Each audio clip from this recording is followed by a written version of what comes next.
freedom, man. That's what it's all about.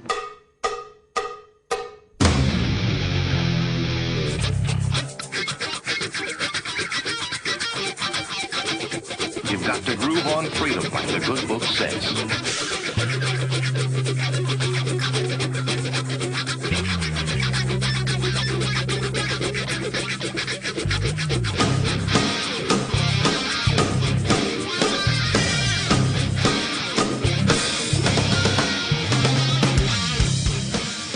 Welcome. You are listening to What on Earth is Happening. This show will discuss the topics of human consciousness, mind control, natural law, the occult, and all issues that affect the freedom of the people of Earth. What on Earth is Happening will endeavor to shine light upon the darkness of our world and to offer empowering solutions to the problems we face as humanity approaches its critical moment of choice. And now, here is your host, Mark Passio.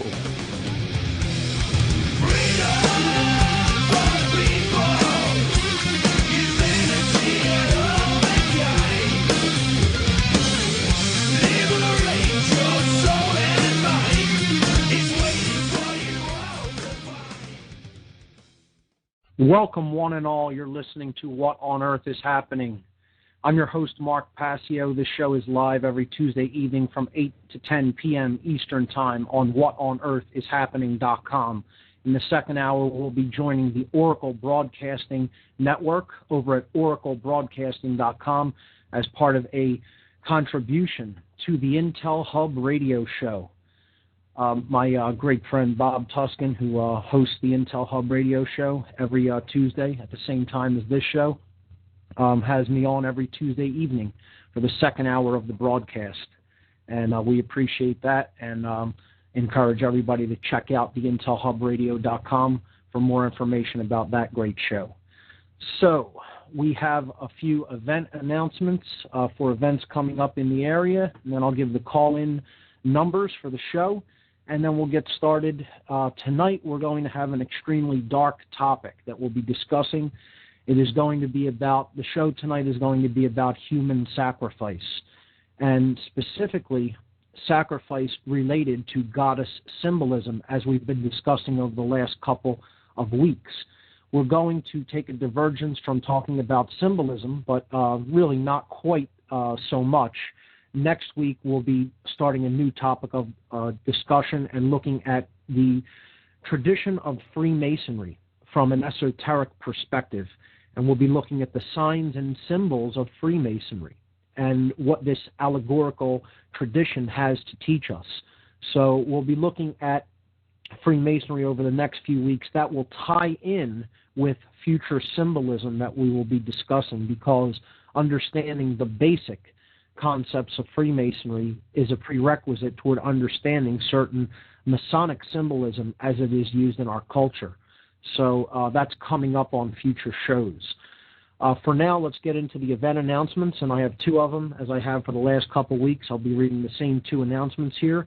The Free Your Mind Conference is racing toward us. It is about 3 weeks away. It is going to be the biggest event of this kind in the Philadelphia area, as far as I know, that has ever taken place in this area. Free Your Mind is a conference on consciousness, mind control, and the occult. Saturday, April 9th and Sunday, April 10th at Ruba Hall, 414 Green Street in Philadelphia, PA. The doors open at 9 a.m. and the speakers will begin promptly at 10 a.m. Actually, there'll be a short intro a little bit before 10. We'll have a guest to introduce the day and welcome everyone at about 9:50 a.m., and then we'll be starting with the first speaker promptly at 10 a.m. Admission price is extremely affordable, only $20 per day in advance. If you get your tickets in advance through the instructions on the website. If instead you elect to get your tickets at the door, tickets will be $30 at the door on the days of the conference. Free Your Mind is a unique 2-day conference scheduled for April 9th and 10th, 2011 in Philadelphia, PA, featuring multiple speakers and diverse educational materials for the purpose of raising public awareness of the critically important topics of mass mind control techniques, the covert and subversive influences upon our consciousness and behavior, trauma-based and ritualized abuse, and the practical mental and emotional healing methodologies available for those affected by these devices. 16 great speakers are featured, including Aaron McCollum, Alfred Weber, Andrew Basiago, Bob Tuskin, Farah Yurdozu, Freeman Fly, Jan Irvin, John Nicholson, Joseph Mara, Larkin Rose, Laura Eisenhower, Mark Matika, Mark Passio, Michael Kelly, Paul Marco, and Suzanne Taylor. At the end of Saturday, we will be having an exclusive Philadelphia screening of Suzanne Taylor's documentary film, What on Earth? Inside the Crop Circle Mystery. And at the end of the day, on Sunday, we will be having a speaker panel discussion and Q&A session with the audience with whatever speakers happen to be remaining at the conference at the end of the day on Sunday and wish to participate in the panel discussion. For more information on the Free Your Mind Conference, please visit the conference website at www.freeyourmindconference.com. The second and final event announcement for tonight is FedStock 2, the official End the Fed rally for Philadelphia. FedStock 2 will be taking place on April 23rd, 2011. April 23rd, 2011. That is a Saturday. The theme for this year is Turn Your Back on the Fed and Reduce Your Federal Reserve Note Footprint. There'll be a concert with lots of great bands playing at FedStock 2. This event is hosted by the great activist group in Philadelphia, Truth, Freedom, Prosperity. Saturday, April 23rd, 2011, the official End the Fed rally for Philadelphia, FedStock 2. For more information, visit www.phillyendthefed.com or www.truthfreedomprosperity.org. So those are the event announcements for today. Let me give the call-in number for the show. In the first hour, I'll be using exclusively the TalkShoe system, and then for the second hour, I would like to take calls through the Oracle network. So, for the first hour, the call-in number is 724-444-7444. Once again, call-in number for the first hour, 724-444-7444. And the call ID number, which you will be prompted for upon calling in for this show, is 83515. Once again, the call ID number, 83515. And I'll give the call-in number for Oracle in the second hour. So, here we go. I'd like to direct everyone to my website, if you're not already there, listening through the Flash Player plug-in through the site. On the radio listen page of whatonearthishappening.com. The radio listen button, when you go to the site, is on the upper left-hand side of the site. You click Listen Live. It takes you to the radio listen page, under which you will see images for tonight's show, and there will be two sections listed there. There will be one called Sacrifice of the Goddess, and the second section will be called The Occult Season of Sacrifice. And there's a small amount of images for tonight's show, but I guarantee you there will be a lot of content to think about because, again, as I said, this is a dark topic of discussion, and it involves many aspects of the dark occult, specifically how they use goddess symbolism whenever they are invoking a sacrifice ritual. And this brings us to the main point here, is that human sacrifice rituals still are ongoing into the present day. This is not something that was once with humanity and is no longer practiced.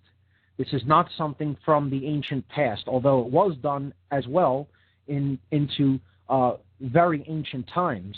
it has stayed with us up through the current day. And I know to many who are unstudied in the occult and who may really look at the world from a traditional scientific left brain worldview, and one in the traditional political left-right paradigm, or one of traditional education, that sounds ludicrous. That sounds like something that could not possibly be, or could not possibly be occurring in our world. And I assure you that it is.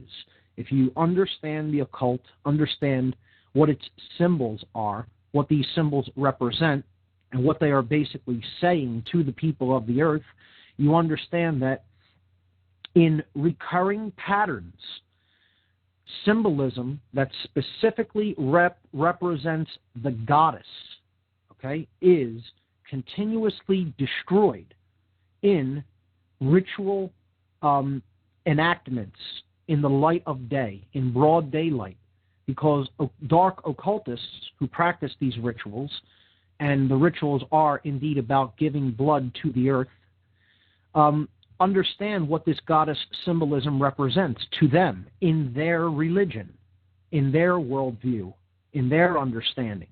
And people will say, well, I don't believe in any of that stuff. So that's the first thing I want to address when it comes to things like this, particularly symbolism or traditions of any kind. People will immediately respond, well, that's not my beliefs. That's someone else's beliefs. And I've said it before on this show, and I'll continue to repeat it. It matters very little what any individual believes. Okay, that's one of the first responses that you get back from resistant people that do not want to accept that things like this go on, even into the modern day and in our times, and is still happening. And we may have just witnessed one of them. We may have just witnessed a human sacrifice ritual. The tsunami in Japan could very well have been man-made. We've talked about HAARP before on the show when we went into negative effects of health. We very briefly speculated on it about energies that can be easily beamed into the Earth's atmosphere through technology that is being used for immoral purposes. This is, bastardizations of advanced research like what Nikola Tesla was doing, and this is a very immoral application of Tesla technology, scalar wave technology or non-Hertzian wave technology. And what this is capable of could result in something like what we just witnessed in Japan and are still witnessing because of the repercussions of this earthquake and tsunami. What is going on with these nuclear reactors out there could turn into a much bigger environmental disaster than anybody dreamed. But to go back to my point, when people initially respond this way, what I tell them is, your beliefs have nothing to do with whether someone else is willing to act upon theirs. I mean, just think about it from a purely logical perspective. If you are an atheist, let's just say that happens to be your worldview and your belief system, and it is a belief system, atheism. Let's just say you're an atheist, okay? You believe that there is no such thing as God or any creative energy or force that is responsible for putting creation here, okay? That's your belief system. Now, is it impossible for you to be affected by someone with a different belief system, acting on that belief system? Of course it isn't.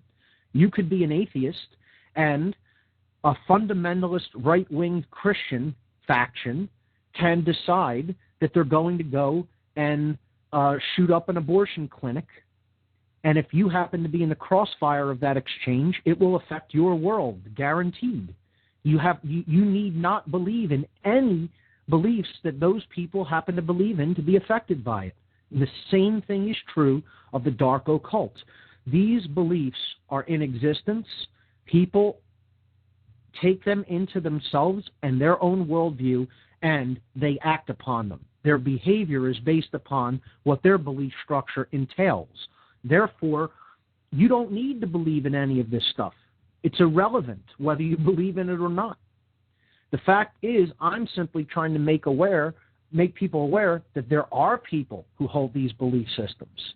They do exist in this world, and they are the kind of psychopathic individuals who have the developed will to act upon these beliefs in very definitive and extremely evil ways. And that's the point people need to keep in mind. People who don't want to accept this, who are resistant, who exist in cognitive dissonance about some of the stuff that's going on, actually believe that other people are making judgments and enacting behavior that is constrained by the same level of morality or conscience that they are constrained by. And that's not the case. There are people out there who basically have no conscience, and killing thousands of people is nothing to them. It's irrelevant. These are irrelevant lives if they're in the way of the plan that they're trying to put forward. So to take out any number of people, if they're standing in the way of an agenda, is absolutely, there's no thought behind it whatsoever. It's, yeah, do it. Why even wait? And the whole attitude that people have of, oh, they wouldn't do that, the people you're talking about wouldn't do that, is completely naive. It's based in total naivete, because what they're really thinking in the back of their own mind is that I wouldn't do that. In other words, from the perspective of the person thinking about whether these acts could be done, they're thinking I would never do such a thing. And that's the fundamental mistake that they're making. They're assuming that everyone else is constrained by the same level of understanding of morality or conscience that they are constrained by. And that's a big mistake, because, like I said, there are people out there who basically don't have a conscience and would do anything to get what they want to get, regardless of how many lives it affects or destroys. So we're going to talk about sacrifice related to the goddess symbolism in particular, and then later in the show I'm going to break down what is known as the season of sacrifice in circles of dark occultism, and help people to understand what this time frame of the year is, this 40-day time period during the course of a year, and maybe help them to watch what to look out for, to keep in mind signs that basically they need to watch out for during this time period, because very frequently, very often, the occultists will trot out a ritual during this time period of this 40 days known as the season of sacrifice. So last week I started talking about the sacrifice of the goddess and how this symbolism is used when sacrifice rituals are invoked. I'm going to recap that at the beginning here, and then give examples of different sacrifice rituals that invoke the goddess. So if you look at image number 1, we showed last week that this is just basically an overview of what we're talking about here. It's the immolation, the burning or the destroying in some form of the goddess, represented, of course, as we saw in previous weeks, the white dove. Okay, so the white dove is being burned or destroyed in sacrifice rituals.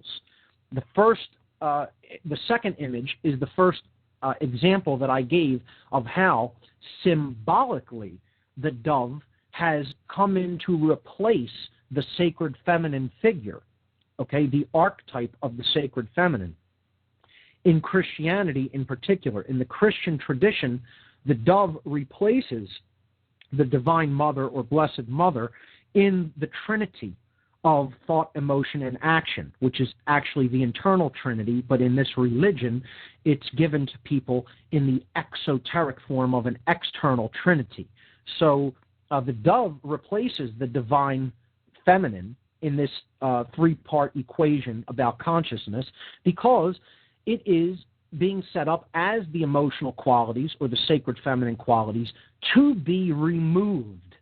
Therefore, a male dominator religion is actually created, and all of the things that go along with that form of male domination, as we have seen over the centuries since the adoption in its current form of Christianity in Western civilization. So the dove represents the Holy Spirit in this Trinity.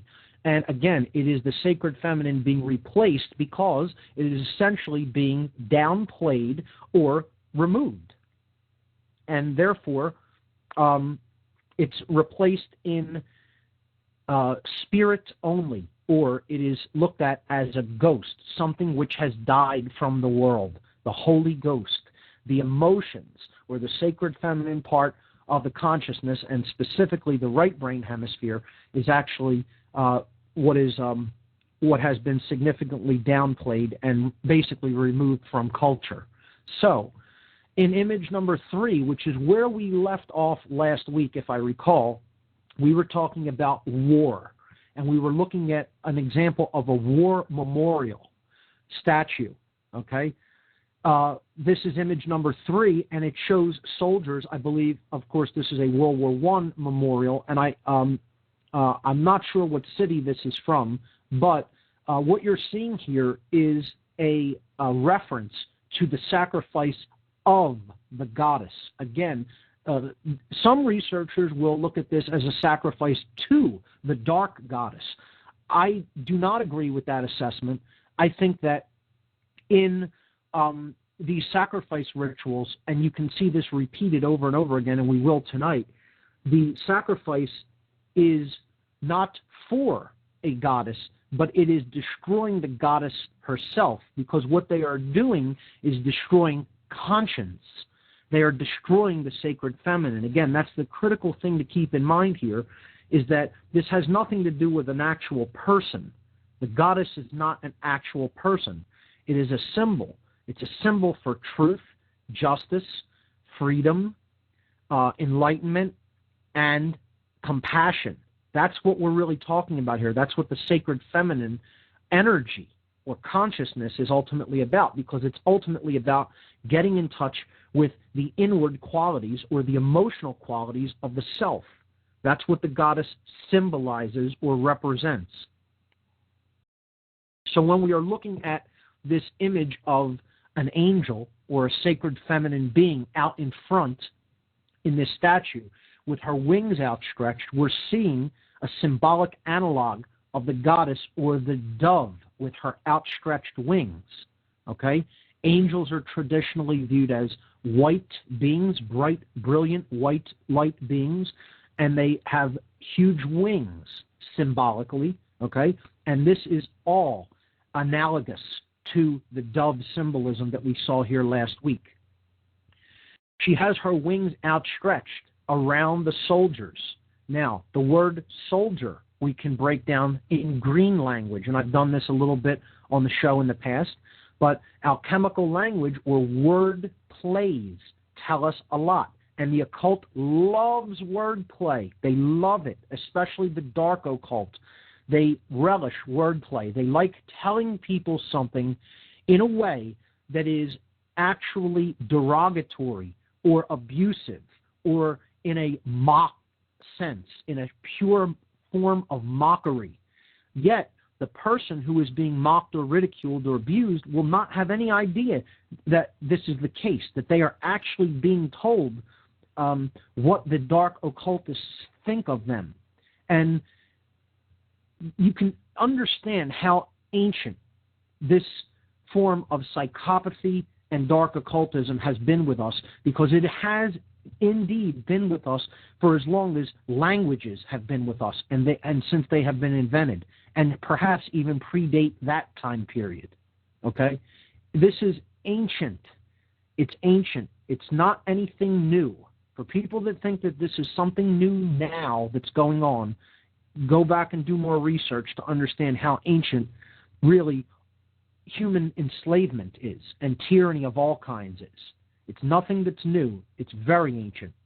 So we look at how words are put together and what they're actually saying to the people that they refer to.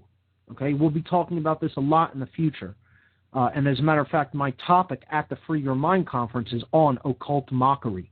That's what my presentation is going to be entitled, Occult Mockery. So this is a form of it. And they're telling soldiers that essentially they are soul dyers. And we can look at that in a number of different ways. Soul, the first part of the word soldier, okay, is S-O-L. S-O-L is the name for our sun, the sun, okay, the light of the world, okay? Soul, S-O-L, the scientific name for the sun, okay?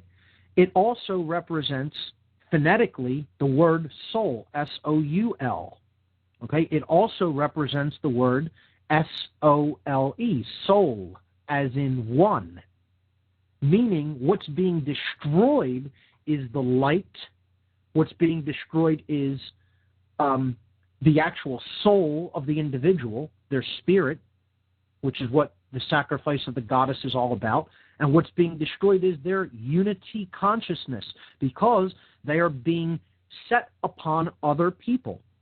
It's us versus them. Not only that, but they are doing things that they themselves often believe are not morally right. Yet they have been conditioned to believe that it's necessary to do them.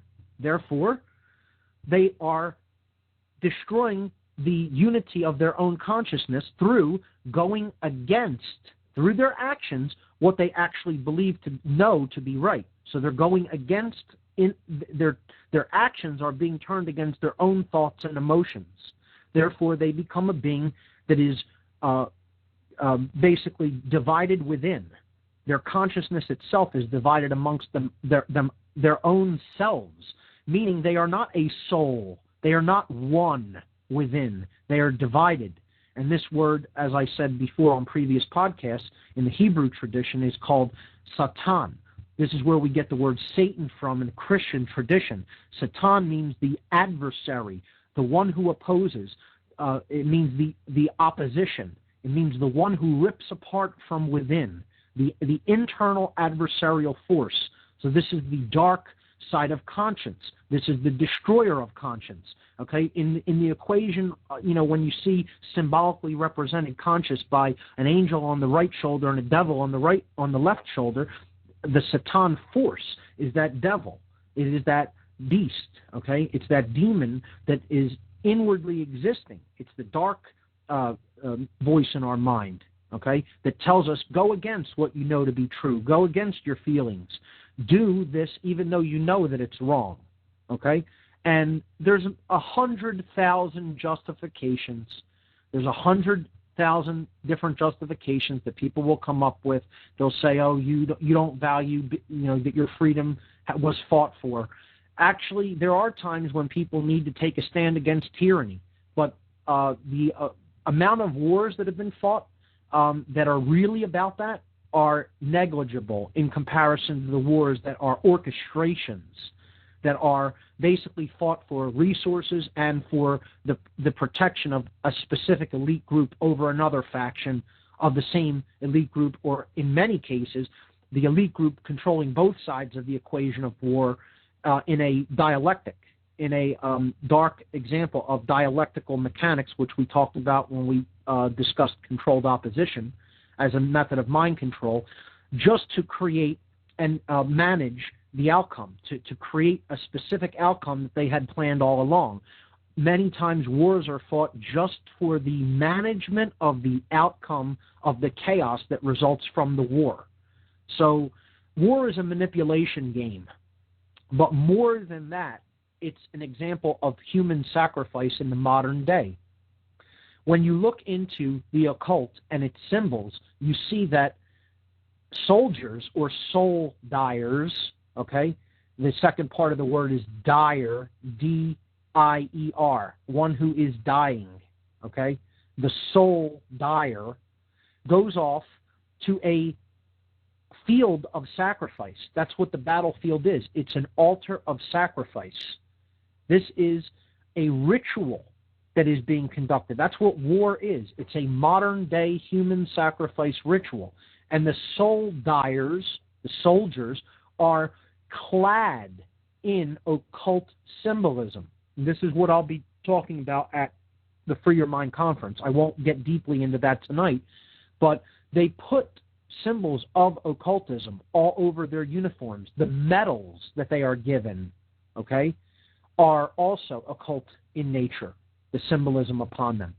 It often involves the goddess, because ultimately what they are being rewarded for is destroying their conscience and keeping it out of the way while they do the murder that their elite masters have commanded them to do to themselves and to other human beings. And in the modern day, war need not be, human sacrifice need not be anything that involves, capturing someone and dragging them against their will to an altar to then slay them through some ritualistic, stabbing or cutting, as it was done in the past. People of the modern day are all too happy in their deep, deep levels of mind control to sacrifice themselves for their occult masters and owners. They go off to war, to the altar of sacrifice, to basically sacrifice themselves, okay, because of what was told to them. Not very often not having anything to do with actual action that was taken. And even if they do believe that it was an action taken, almost invariably it was some sort of a false flag event that was perpetrated by provocateurs of the elite factions. And 9/11 is the perfect example of that dark example of the dark Hegelian dialectic in action. We're going to get to that, but we need a lot more prerequisite understanding of symbolism and orchestration of events before we can really understand what 9/11 truly was and all of the symbolism that goes hand in hand with that human sacrifice ritual. So understand that that's what war is ultimately about. It's about clothing people and draping them in the trappings of occult symbolism, putting a gun in their hand, whispering in their ear, go and get this other person because they're the evil one, they're the bad guy, and then watching the human sacrifice unfold. All of this is done simply to give blood to the earth, as we're going to talk about what the twisted worldview of some of these dark elitists is about, is that if blood is not given to the earth, essentially nothing will continue to live or grow. They believe that the earth is imbued with life force energy because blood is what imbues us with life force energy, as we talked about in the life force symbolism section. Dark occultism actually believes that the spirit or ether or life force energy is contained within the blood of human beings. And therefore, this blood needs to be periodically released from the being and given to the planet upon which we live. Otherwise, the planet will not be able to sustain life. And that is a completely crazy belief. Yet there are people out there that actually believe that very thing, and not only believe in it, act upon it. And that's why war is continuous. It's continuous. If you'll notice, there is almost never a time in human history when war is not being conducted. Perpetual war is one of the MOs of the elite. It's one of the MOs of the dark occult. And again, I should say the so-called elite, the people who view themselves as our owners and masters and view themselves as elitists, and they're nothing of the kind. They're just twisted, psychopathic idiots, as a matter of fact, is really what they are. They're people who really do not really ultimately know the true nature of self. That's the definition of an idiot.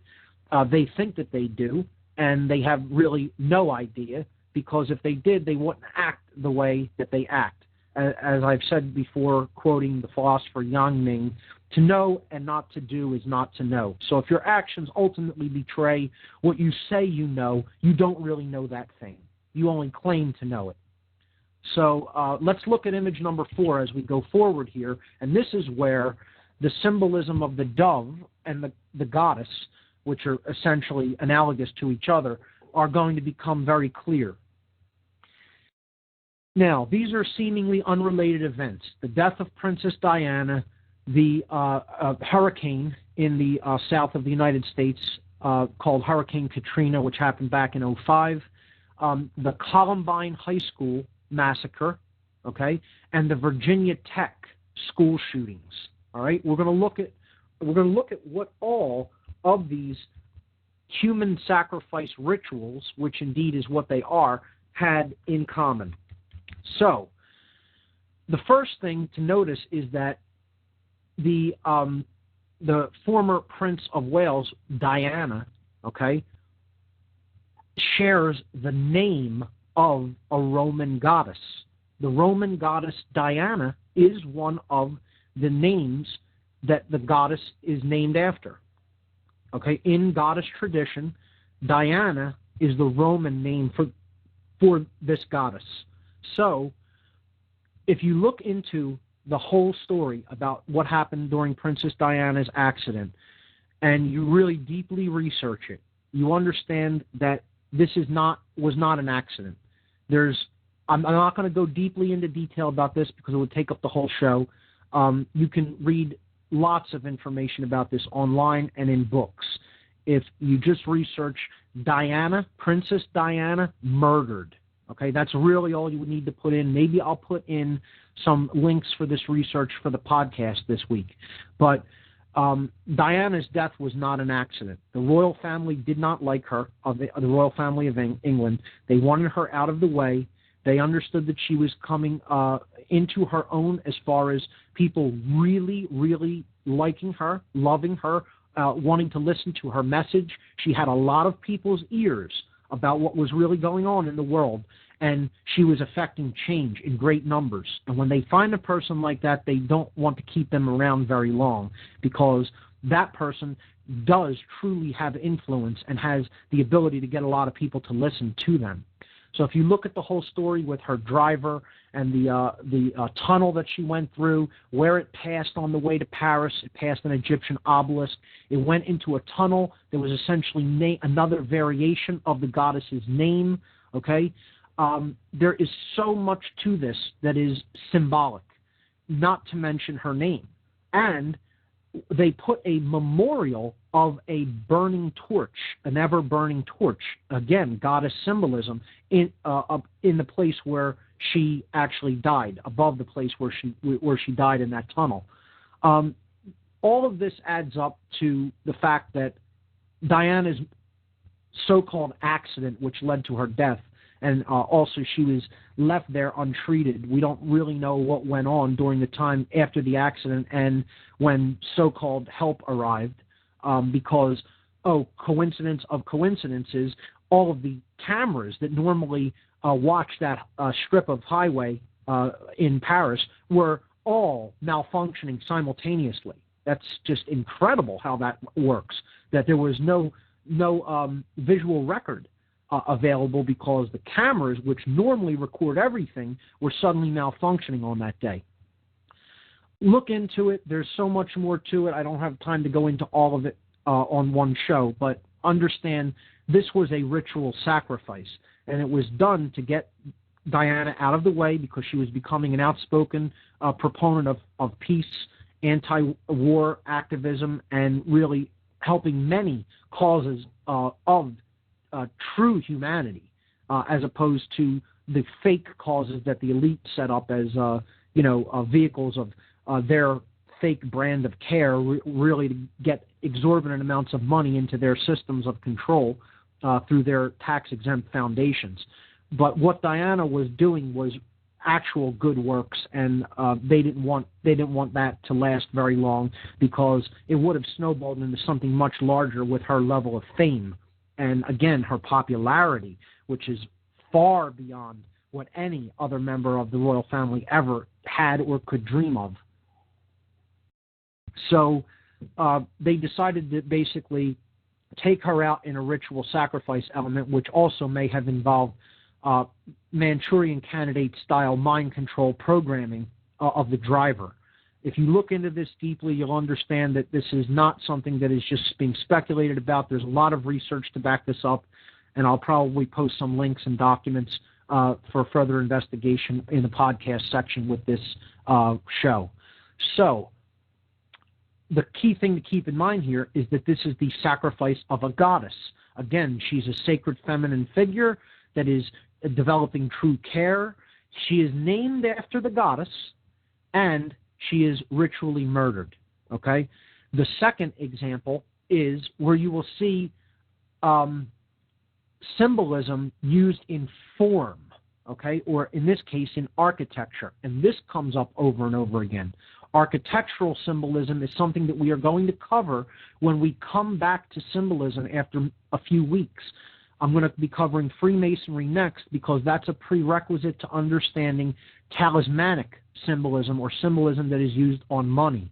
So we'll be looking at that after we look at Freemasonry. Then we'll be returning to looking at architectural symbolism, because only understanding Masonic symbolism and some talismanic symbolism can we understand how symbolism works when it is used in architecture. And this is actually one of the more effective modes of symbolism because it's always in place. It's always having an effect simply by nature of the form and the resonant energy that the form is outputting.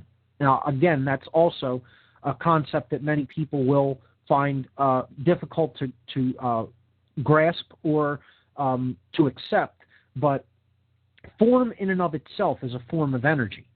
Shape, okay, archetype, the way something is built, the lines or curves that it has an effect on the subconscious mind. And then that's brought forward into the conscious mind through behavior, okay? So the way a building is built can actually affect the consciousness of the people inside the building, all right? The function of the building is often related to the form of the building, okay? And the form of the building is often used or chosen in relation to specific events, all right? And we will definitely see that when we look at 9/11, because the symbolism of those buildings relates very deeply to occult traditions of many kinds. And we'll be looking at that when we talk about the 9/11 ritual in future weeks. But for now, let's look at the Superdome of New Orleans. This was the place where emergency management officials told people who had nowhere else to go in the vicinity of New Orleans when Hurricane Katrina was striking to go to wait out the hurricane. And as we saw in the aftermath, FEMA did not immediately come in and attempt to help these individuals. They basically left them there for the better portion of a week without supplies, without medication, without clean water, without proper sanitation, in this breast-shaped building, okay? So this is the feminine dome. And this was an attempted human sacrifice ritual. And if you'll notice also, it was also perpetrated upon a population that was largely African American and other minorities, okay? The dark occultists also are extraordinarily racist, very racist. They always attack people of non-Nordic persuasion or non-white-skinned, okay, light-haired. This is the whole idea of what Hitler had in mind. He wanted to try to breed out so-called impurities in the genes because he believed that the true Aryan people or the Nordic people were directly descended from an ancient race of supermen, which may have been extraterrestrial. You don't hear much about that in the research regarding the Nazi occult beliefs, but indeed that's what Hitler believed, and that people of darker skinned and haired persuasions of any nationality or country of origin ultimately needed to go away, and that was going to be Hitler's function. It was going to be one of his functions in bringing his brave new world order into being. And, as I've said before, if you think that the Nazis lost World War II, you're also very naive. The Nazis didn't lose anything. Germany may have lost World War II, but the Nazis went underground and they continued their ideological agenda from covert persuasions. And that's still being waged today, and indeed that's really who this war of information is being fought against, It's being fought against people who absolutely are Nazis in their heart, and they still hold Nazi beliefs. And that includes extreme forms of racism. And, you know, as we talked about, that's purely, they try to perpetuate that to their cattle that they want to herd and control, okay?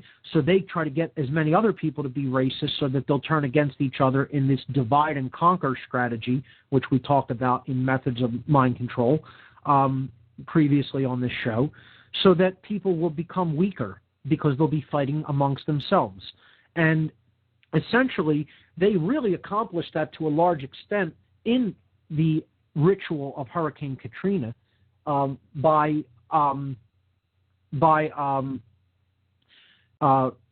setting the classes against each other in many ways.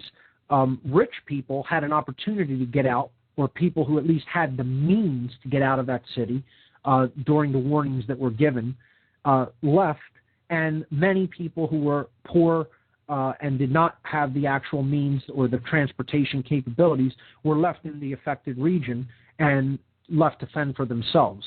You know, to me, if anything, if emergency management facilitators are here to do anything, it's to try to adapt to something that they know is coming and get people out of the area quickly. They didn't do that. They failed to do that. As a matter of fact, they didn't fail to do it. They deliberately did that. They wanted to leave as many people of ethnic descent and of lower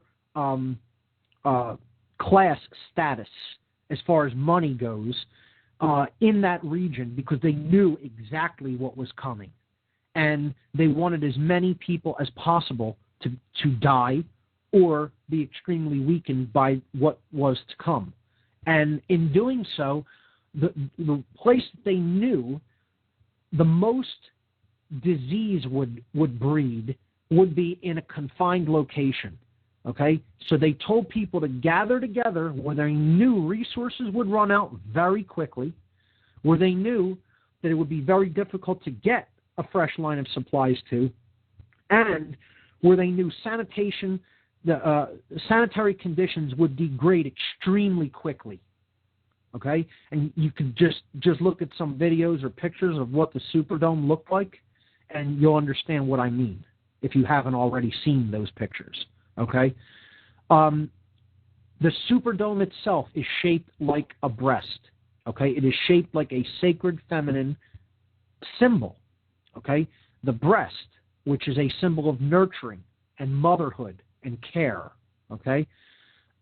This was another example of a human sacrifice ritual, and also possibly something that involves scalar weaponry. I can only speculate to that. Maybe it is a natural occurrence, but we can look into things like other hurricanes happening during 9/11. People don't know. There was a giant hurricane, I think it was a Category 4, off the coast of New York City during 9/11, during the morning of, that quickly dissipated thereafter. Hurricane Erin, if you look that up, you'll see it off the coast of New York right around 9/11, 2001. And this also could go hand in hand with some theories that people have speculated about a more exotic nature of possible weaponry used in the 9/11 event. And I'm, researching into that myself. But my work focuses more on the symbolism of that event, which this is what I'm trying to build toward, to get people to understand all this prerequisite symbolism. If you understand that and you understand how to associate these things, because that is what the occult is about. It is about symbolic associations. And occultists always work through symbolic associations. All right? And people who say, oh, you can't associate these two things, that form of left brain thinking, all right? I'm not saying that logical, reasonable left brain thinking isn't very important, but you're not going to understand this language of symbolism if that's the only way that you think. Unless you put the analogous symbolism together in a way that is holistic and it associates ideas, you're not going to understand how these occultists think. It doesn't matter how you want to think. I'm trying to put you into the mindset of these psychopathic people. This is how they think.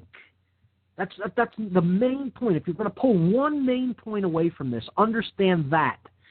I'm trying to teach how they think, not how I think, okay? I understand their symbols because I've studied them. This isn't necessarily how I think. I don't just purely reason from analogous things put together in my mind from here and there. I'm explaining to you how their mind works. That's what you have to know. To know how to defeat the enemy, you have to know how the enemy's mind works. So that's what I'm endeavoring to do here. Okay? So understand that the Superdome is a sacred feminine symbol. They put as many people of poor and ethnic persuasion into the Superdome and essentially cut them off from supplies. Okay? There was no influx of supplies, and the sanitary conditions degraded very quickly so that these people would be stuck there without a line of help. And that's indeed what happened. And, many people died, but it did not succeed to the point where that the elites who really had this sacrifice in mind wanted it. I would look at it as a semi-failed human sacrifice ritual, or a largely failed one, because people did eventually get in there and get the necessary supplies to the people that were cut off at the Superdome and get them out of that affected area. So I would say that it was definitely an intended human sacrifice ritual, all right? And it has the sacred feminine symbolism deeply associated with it. Now, two that are almost undeniable are the two you see depicted in the images below, these two in image number 4, which is the Columbine High School shooting massacre and the Virginia Tech Technical Institute massacre that happened a couple of years back. The Columbine High School massacre happened on Tuesday, April 20th. Now, we're right smack in the middle of the season that I'm going to be talking about in the second hour of the show, called the Season of Sacrifice, okay? The second thing that you'll notice is, specifically, it happened on April 20th, which is another very significant occult day, okay? April 20th is the birthday of Adolf Hitler.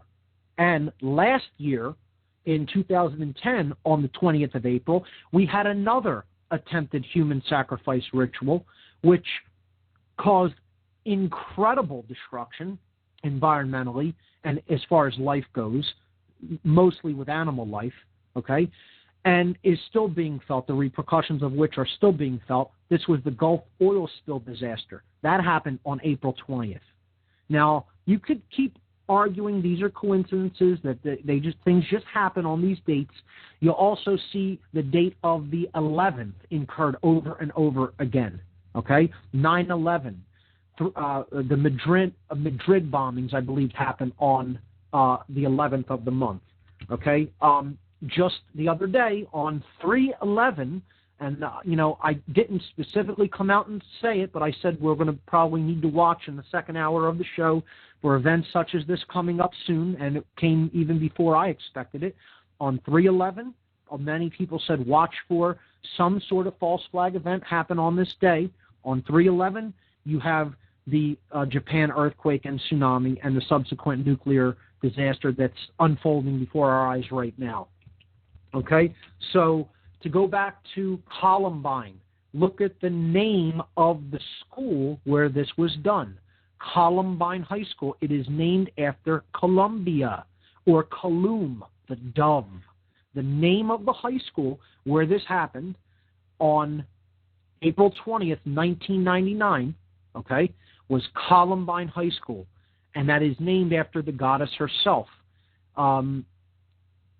Two students, Eric Harris and Dylan Klebold, came in and basically assassinated students and a teacher. They killed 12 students and 1 teacher, okay? And that's a symbolic number, 12 plus 1, 13, all right? The sun and the 12 houses of the zodiac invoked during this ritual.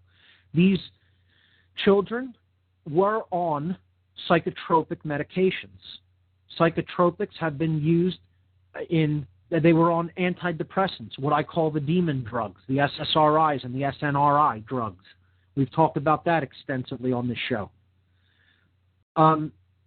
This is quite possibly a Manchurian Candidate style situation, although I'm not definitively saying that is what it is.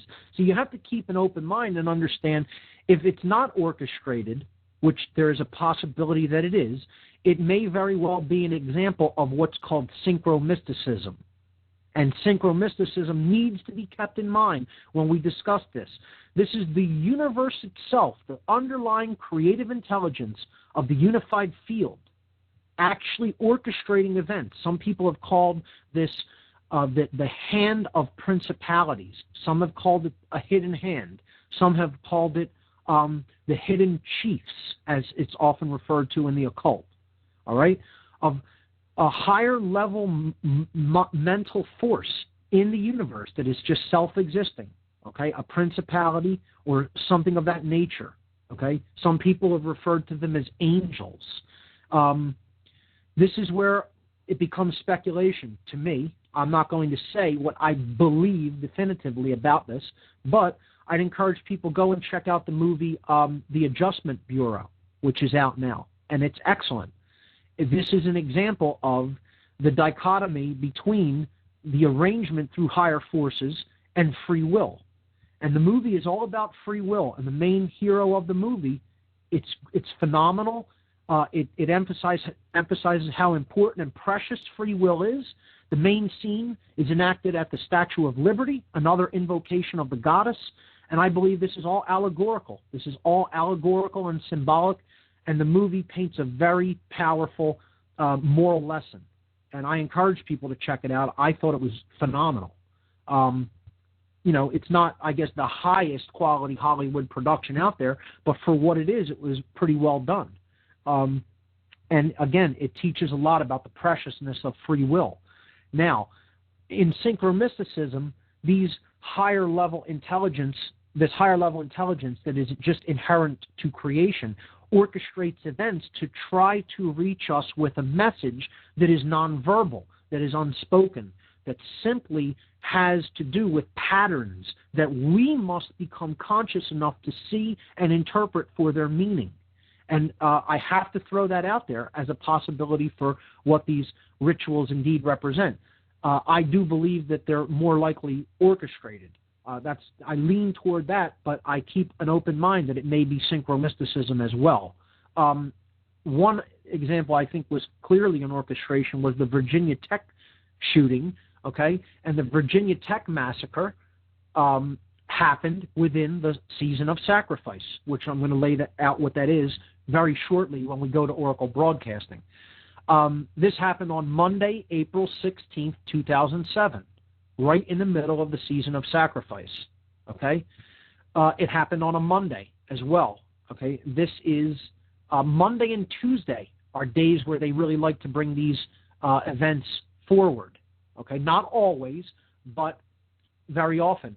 I would also say Friday is a day when they bring them out as well, because Tuesday is an invocation to the god of war, Mars. It's Mars's day. 9/11 was done on a Tuesday. Okay, the Columbine High School on a Tuesday. Monday is the goddess's day. It's the moon's day associated with the goddess. Friday is Freya's day, the Norse goddess. Okay, so it's another invocation to the goddess. In French, it's Vendredi, which is Venus's day. All right. So here we have another name of the goddess. The goddess is often referred to as the Virgin. Okay, the mother of Jesus is the Virgin Queen. Okay, the Blessed Mother, Mary, the Virgin. This happened in Virginia Tech. Okay, named after the Virgin. We've talked about Washington, D.C., named after Columb, the dove, Columbia. Okay, another example of the goddess, and it sits in between Maryland and Virginia. Two states named after the goddess, because this symbol that was supposed to be about the seat of care okay, has actually become the seat of male domination in this country, the Washington, D.C., the District of Columbia. And it has actually turned from a sacred feminine symbol of the breasted dome with the goddess Columbia, or freedom, atop it, supposedly representing Congress, which is coming together of male and female forces. Instead, it has basically become a rape. It has become a sacred, or not a sacred, but a demented form of masculine control, of male dominator consciousness, that is raping the sacred feminine, okay, between the two states of Maryland and Virginia. All right? We have to understand this is planned. This is an accident. Okay, not even that is not synchromysticism. People named the capital of this country after the goddess. They named those states and put it in between those two states after the goddess. That's a deliberate effort. And I believe Virginia Tech was also a form of Manchurian candidate mind control. If you look at the individual who carried that out, Seng Hui Cho, he killed 32 individuals and then turned the gun on himself for a total of 33. So here's another symbolic number of killings. In Columbine, it was 13 people. In Virginia Tech, named after the Virgin, it was 33 individuals, symbolic of the 33 degrees of officially known Freemasonry. So look at these as a pattern. Take them as a pattern together. Understand the dates when they happen, all right? The final one that we're going to talk about is the Columbia Space Shuttle disaster. Okay, again, named after the goddess. It looks like a white bird, all right? The Columbia Shuttle looks like a bird with its wings outstretched. How was it destroyed? It was burned up during re-entry into the Earth's atmosphere. A burn-up is essentially an immolation, okay? The immolation of the dove, symbolically. And the craft is named after the dove, Columbia, the goddess. How many individuals in the crew were aboard that lost their lives during this human sacrifice ritual? Well, that was 7 individuals as part of the mission crew. Those 7 individuals were 5 male and 2 female. And as we talked about, the gods of the sky that are what the astrotheological traditions are patterned after, and what the chakras represent, okay? The 7 objects that can be seen with the naked eye from Earth is the sun, the moon, Mercury, Venus, Mars, Jupiter, and Saturn, the 7 gods of the ancient world and the astrotheological traditions. So you had 5 male representing the sun, Mercury, Mars, Jupiter, and Saturn, and the 2 females representing the moon and Venus. Is this coincidental? Is this synchro-mystic? I personally don't think so. I think that's the crew that they chose to do this upon, because it was 5 men and 2 women. They chose a way of doing it, making it look like an accidental burn-up in the atmosphere, and it was an immolation of the goddess Columbia, the white bird or the white dove. And this, to me, is a clear example, understanding this pattern of human sacrifice symbolism related to the goddess and the goddess tradition. And what they are essentially doing over and over again through this form of ritual is immolating or murdering or destroying the goddess. It's a symbolic killing of the sacred feminine, which is really the way out of the mess that we're in, is getting in touch with that force. I just looked it up here. The Madrid bombing in Spain happened on March 11th as well. That's the tsunami was on the anniversary of that. So again, we have the date, the 11th. It comes up over and over again. It's about being conscious enough to understand the pattern. That's what we're getting at here. Keep an open mind and look at the pattern that is unfolding right before our eyes in the light of day. We only need to be conscious enough to see it and recognize it for what it is. So with that having been said, I'll get to the section on, maybe recap a little and get to the section on the season of sacrifice and what that actually is during the next hour. So right now I'm going to connect in with Oracle Broadcasting and wait for the host of the Intel Hub radio show, Bob Tuscan, to introduce the show. Hold on and bear with me, ladies and gentlemen, while we connect. Here we go.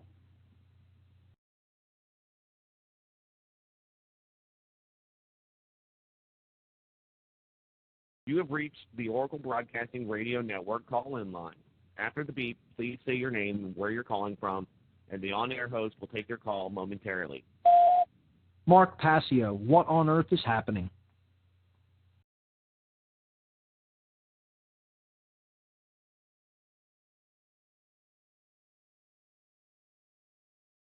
Every Saturday, 10 o'clock Central on Oracle Broadcasting, TruthFrequencyRadio.com. Throughout history, the power to issue money has been used to enslave man into a perpetual system of debt.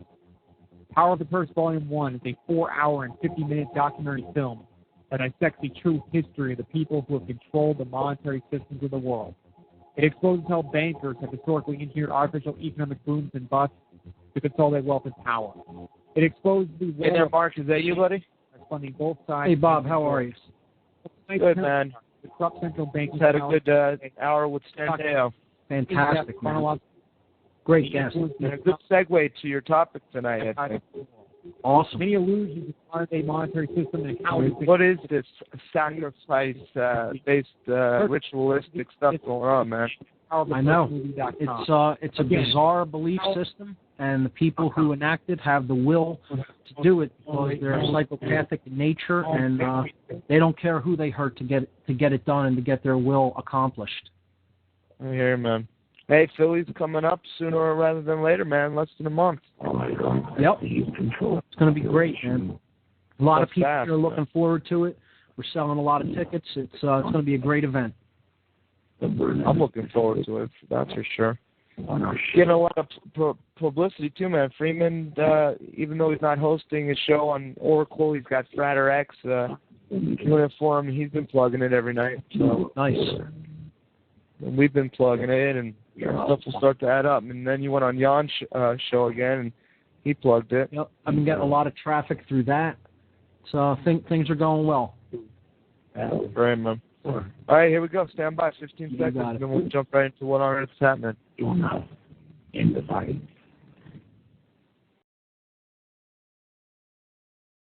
TheIntelHub.com.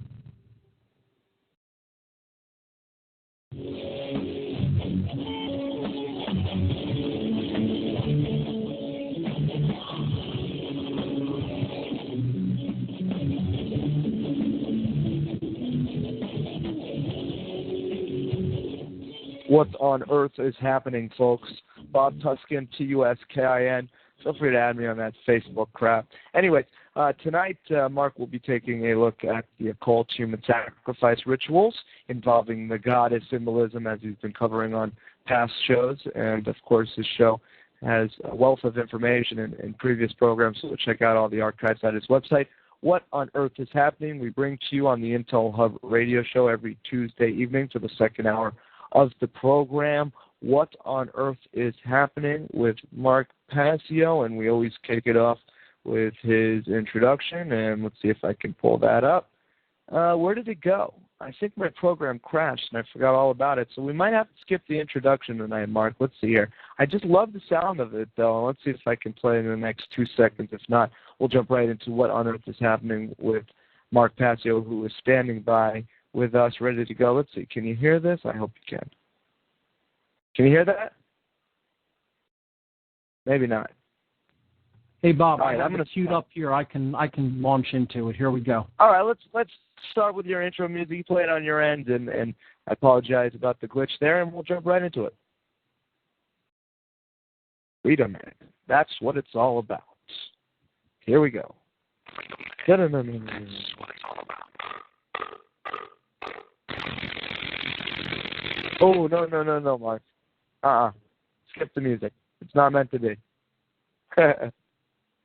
Mark, sorry about that, Bob. I tried to patch it through, but it looks like I'm having a little bit of audio problems on that chat. It's not meant to be tonight, and that's quite all right. Not everything has to be perfect. Let's jump into it, though. What in the world is happening? Here's your host, Mark Passio. Bob, thanks so much. So, welcome, Oracle Broadcasting listeners.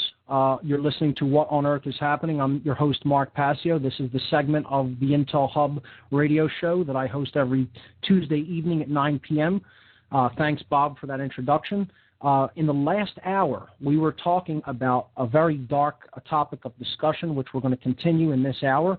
We were talking about modern-day human sacrifice rituals that are conducted by dark occultists and what their system of beliefs are that lead to this form of behavior.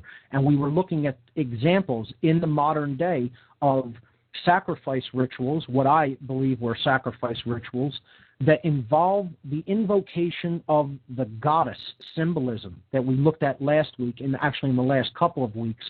And it is a destruction of the goddess symbol, because that is ultimately what dark occultists and dominators of any type really want to destroy. They want to destroy the sacred feminine within consciousness. They want to immolate care, as we talked about when we looked at the Bohemian Grove ritual and what the symbolism in that ritual represents.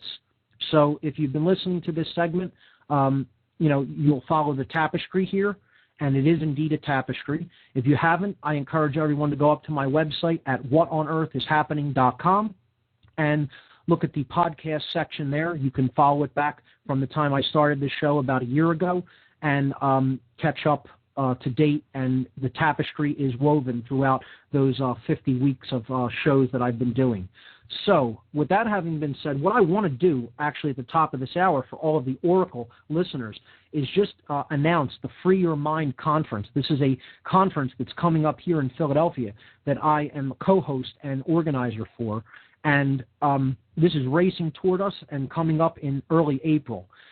Free Your Mind is a conference on consciousness, mind control, and the occult, and it's scheduled for April 9th and 10th.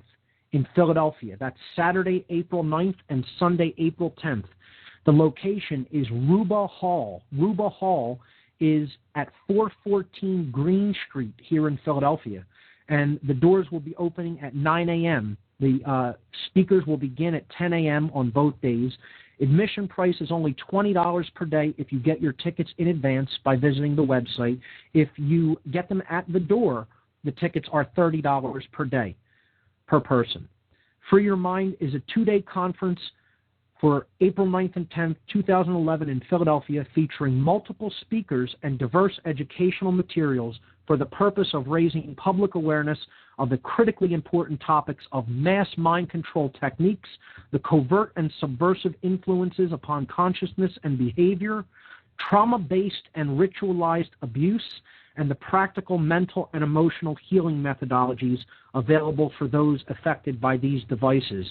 We have 16 phenomenal speakers lined up for this unique event, including Aaron McCollum, Alfred Weber, Andrew Basiago, Bob Tuskin, Farah Yurdozu, Freeman Fly, Jan Irvin, John Nicholson, Joseph Mara, Larkin Rose, Laura Eisenhower, Mark Matika, myself, Mark Passio, Michael Kelly, Paul Marco, and Suzanne Taylor. We'll also be having an exclusive Philadelphia screening of Suzanne Taylor's great documentary film, What on Earth? Inside the Crop Circle Mystery, at the end of the day on Saturday evening.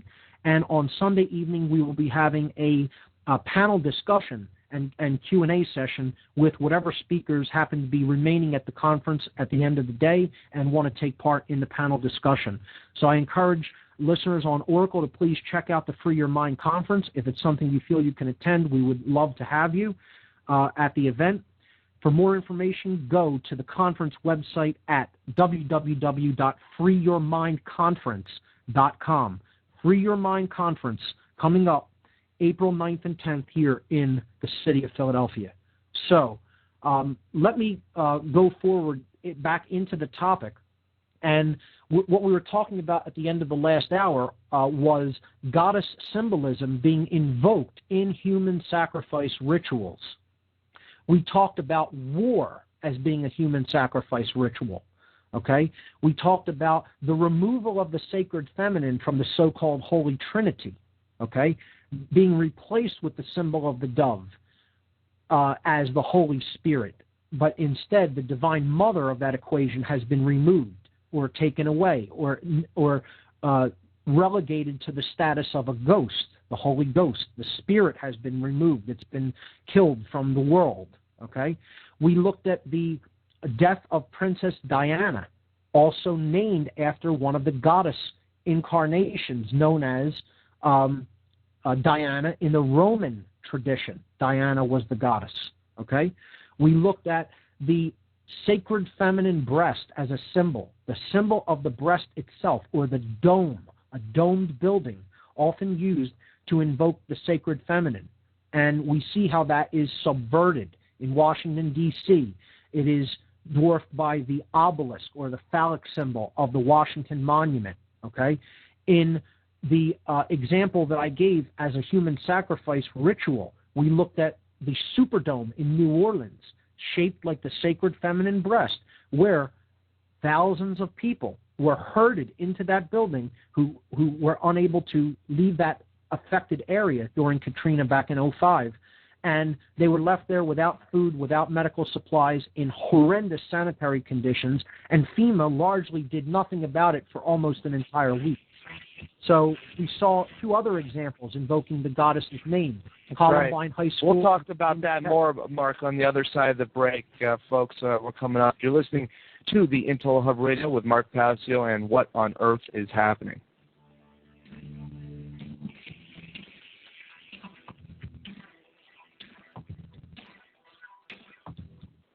We all know that Berkey water purification systems are the most trusted name in water filtration. As an authorized Berkey dealer for over 5 years and serving thousands of satisfied customers, hey there, Mark. Berkey offers amazing specials Sorry, for Bob, Berkey water filtration. I didn't catch the break music coming in there. Yeah, you won't always be able to hear it. Remember that it's extremely low, so it's a little bit misleading to go based on hearing it. I'll turn my speaker feedback up so I could catch that. Or just keep an eye on the clock. Yes. You have the break times, right? Yes, I do, but that wasn't up on my screen. I'll bring it up to keep that in mind. Thanks. Yeah, that was the 17. There's the 2950. There's the 44, the 57. 3653. And give yourself a good amount of space. Once you hear the music, give yourself a good amount of space between when you stop talking and the outro. You got it. You know the Constitution like the back of Not a your problem, man. You've read books. Well, it's kind of stinks with the commercials, but you know. And watched video. I mean, once you were done with all the announcements, you got into it, and you only had a quick segment there before you were cut off. .com. Exercise your freedom of speech with the world's most dangerous bumper. Anyways, there we go. A minute, and then we're back. But wait. There's more. You can buy Liberty stickers wholesale. Get them for 99 cents each when you put 100 or more in your shopping cart in any combination. Sell them or give them away. They're great for gun shows, flea markets, fairs, outreach, and more. Earn extra money, promote freedom, and spread the word. Need custom stickers, labels, or decals for your organization or business? Liberty Stickers makes them. Go to libertystickers.com to order or call 877-873-9626. libertystickers.com, the world's most dangerous stickers. At hempusa.org, we offer chemical-free products to people around the world, detoxifying, self-healing, while rebuilding the immune system. We urge our listeners to please consider our largest-selling product, microplant powder. Our microplant powder is rich in silica and probiotics to help rebuild the immune system and to create a healthy stomach flora. Microplant powder is excellent for daily intake and is perfect to add to your storage shelter. We urge our listeners to please visit us at hempusa.org. And remember, all of our products are chemical-free and healthy to eat. We constantly strive to give you the best service, highest quality, and rapid shipping anywhere. And we offer free shipping on orders over $95 in the U.S. Please visit us at hempusa.org or call 908-691-2608. That's 908-691-2608. See what our powder, seeds, and oil can do for you at hempusa.org. Live Free or Die Radio with Lee Rogers, the most dangerous talk show in America. Weekdays at 9 p.m. Central on Oracle Broadcasting.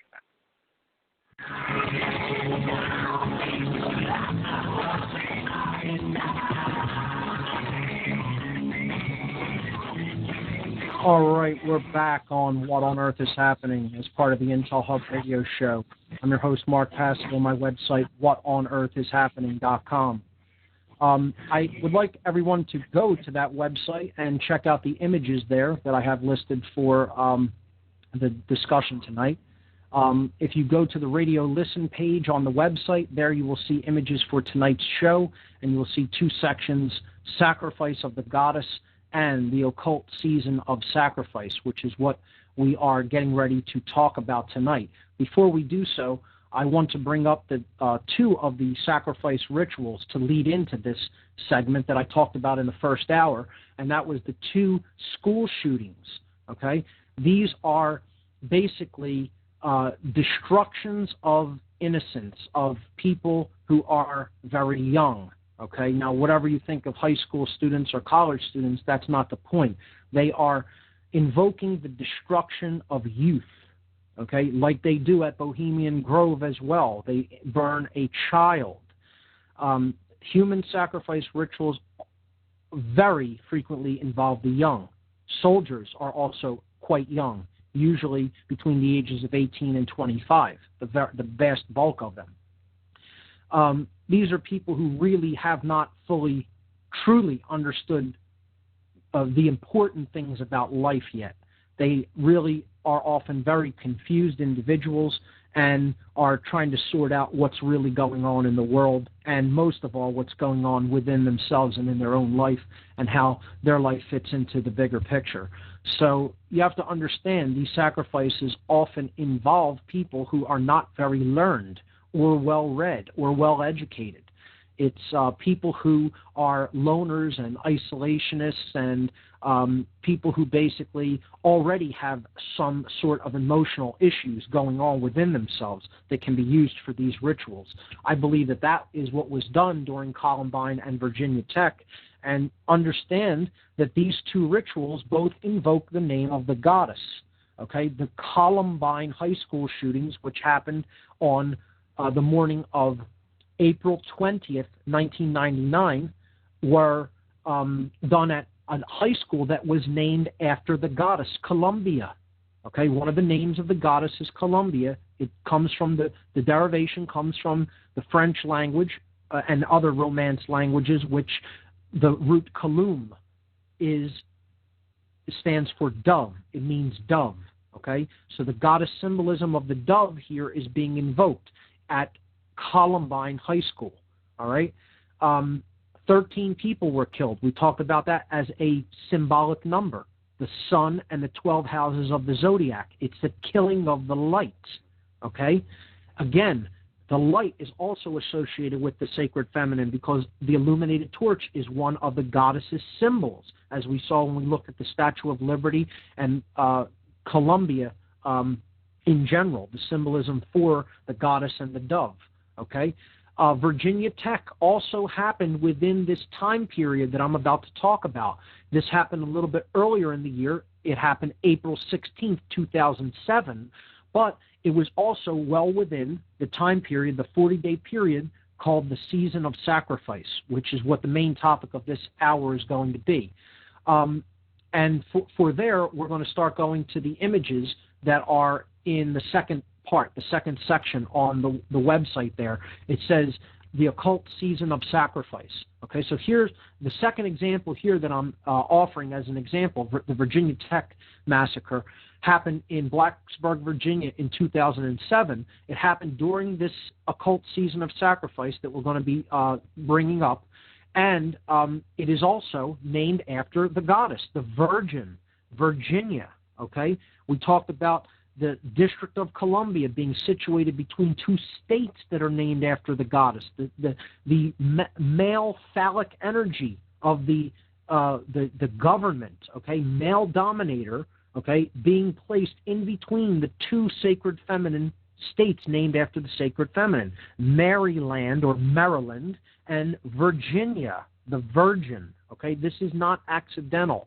All right, this is symbolic language, and it references the goddess. All right, we looked at the Columbia Space Shuttle disaster as well, an immolation of this symbol of the goddess or white dove, and named after the goddess as well, Columbia. Now we want to look at time periods to watch out for. All right, and we're getting ready to enter this, which is very appropriate. We're doing this on March 15th, the Ides of March, as they call it. But we are getting ready in 4 days to enter this time period, which is why specifically it's very actually synchronous that this would happen, that this show, which is what I was going to be talking about, would occur right now at this time, because we're, again, about to enter this time period. So if we look at image number 1 in this section called Occult Season of Sacrifice, this is simply the zodiacal wheel that we've already covered on this show in previous broadcasts. And it shows you the quartering of the zodiac that the ancients did to basically show the path of the sun during the course of the year, and how the sun was essentially the giver and bringer of life, the thing that basically made all life possible on the earth, okay?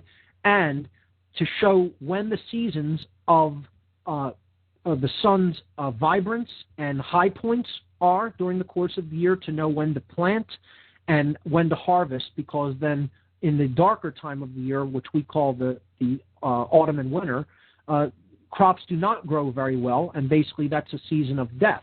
Okay, so we have when the sun is in the northern hemisphere or above the equator, that's spring and summer. When the sun goes down below the equator in the northern hemisphere, that's the dark season, or the seasons of autumn and winter. So really, in the ancient interpretation, there really technically were only 2 seasons. We create a more subtle quartering with the quartering the zodiac through the summer and winter solstices, and the spring and the autumn equinoxes. So you can see that cross, that equal-armed cross that is vertically and horizontally oriented, is created by the solstices and the equinoxes.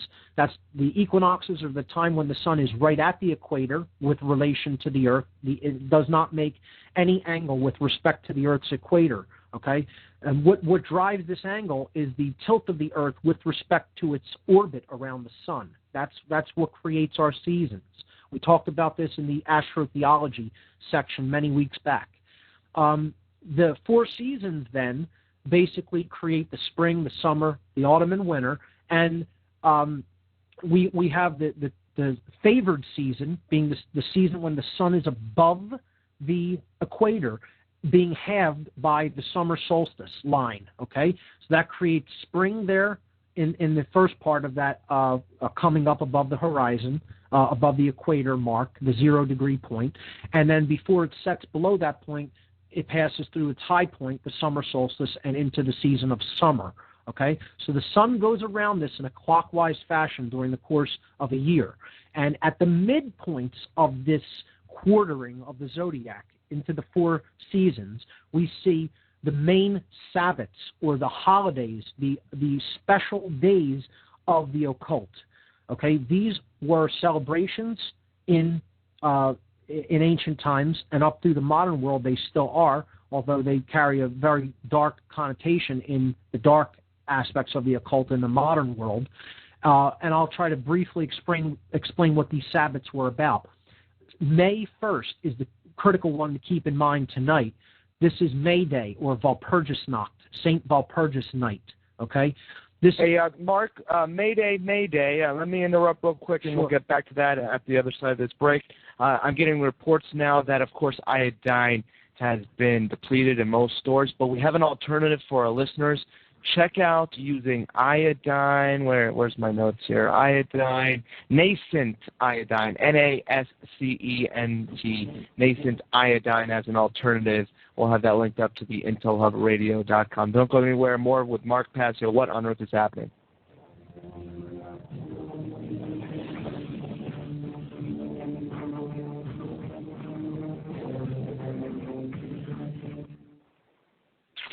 You are listening to the Oracle Broadcasting Network, the home of cutting-edge talk radio.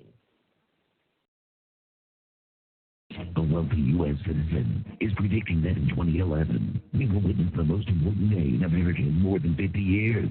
He says it will change everything about our lives.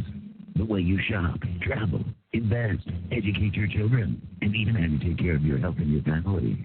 You see, he predicted the collapse of GM, Annie Mae, Freddie Mac, and America's biggest mall owner, General Growth Property, a few years ago. In fact, Morales called his work a dire prophecy.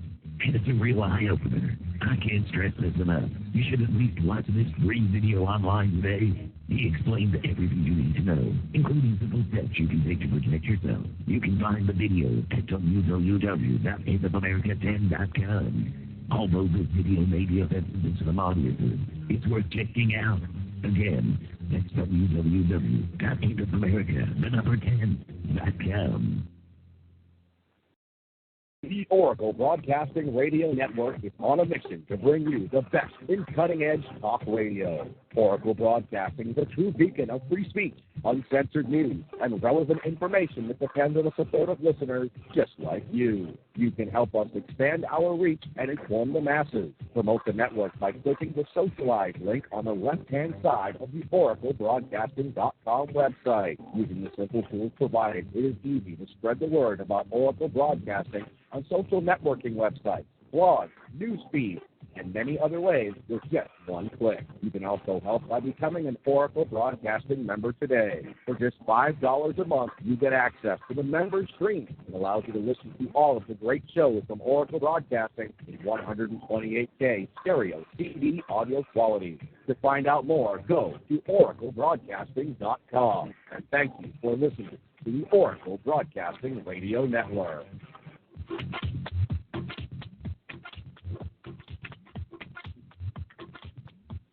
Amazon.com has become a leader in online retail and is a place where people can find and discover virtually anything they want to buy. Amazon offers thousands of products, including books, movies, and music, full range of electronics, computer and office, sports and outdoors, dry storable and organic foods, health and wellness, survival and tactical gear, home and garden, and much more. Amazon not only offers over 10,000 online products, but also operates retail websites and offers programs that enable you to sell your products online. By making your purchases through Amazon.oraclebroadcasting.com, a portion of each purchase goes to the Oracle Broadcasting Network. Find great prices on hard-to-find items and help support Oracle Broadcasting at the same time. That website again is Amazon.oraclebroadcasting.com.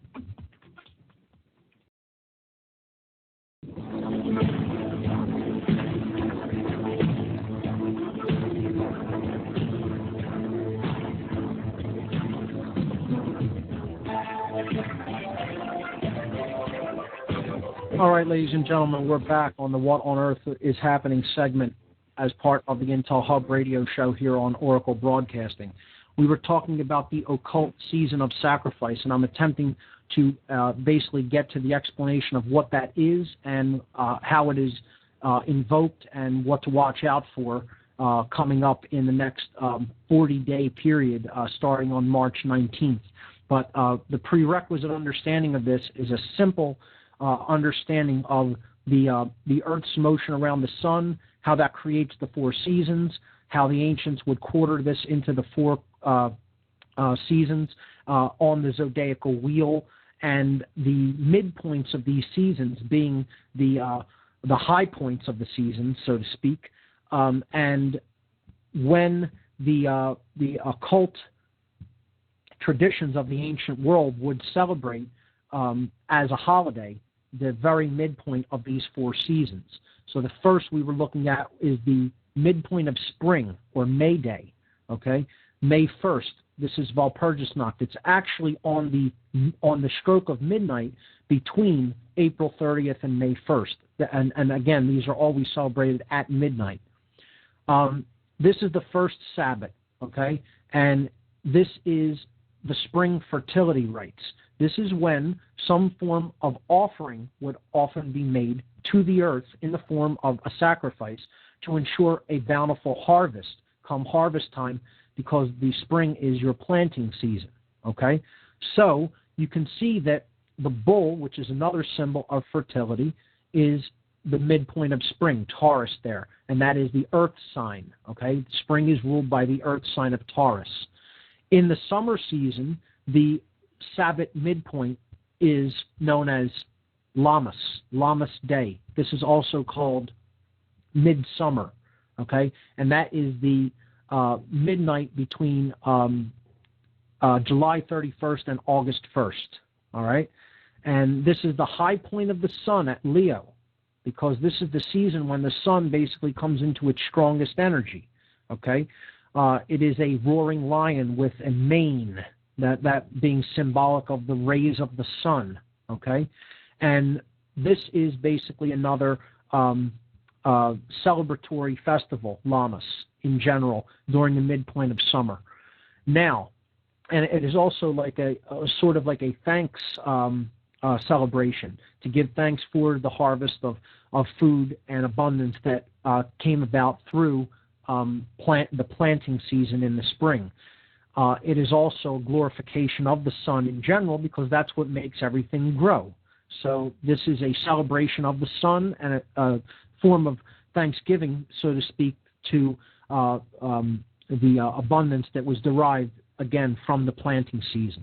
Now, when we go into the season when the sun enters the southern hemisphere, which is after the autumn equinox, that is the lower 6 zodiacal signs on this chart here in image number 1 on the section called Occult Season of Sacrifice on my website, on the radio listen page, we see the midpoint of the autumn season, or the fall, because the sun is now falling in strength, and this is ruled by a water sign, Scorpio. Okay, the sun has been stung by the venom of the scorpion and is losing strength during this season.